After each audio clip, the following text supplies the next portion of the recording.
Good morning. Tayo ngayon ay nandito sa kumpanya, no? Tayo ay mag-update lang. Ngayon ay wala pa kami ginagawa, masyado pang maaga.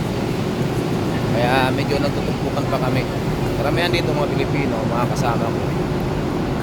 So, ito na yung setup namin. Ito rin yung aming mga finished product na ready for delivery na siya. Ready for delivery na. Tapos siyempre maingay kasi umaandar yung mga makina. Siguro yung naasahan namin mga alas 12 darating yung doktor bago kami magkakaroon ng trabaho. So ito yung sit up, settle, yan yung mga makina nandyan. So punta tayo sa labas.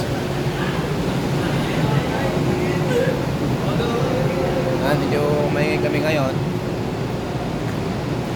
So ito yung aming kumpanya, medyo malaki dahil madami kami, no? Mahigit kami 30. Siyempre yung iba hindi pa dumadating. Kung sino pa lang yung nandito, yung pa lang yung mga tao ng aming boss. So ito po yung labas ng aming kumpanya. Yan. Yan, na tabing dagat po yung area.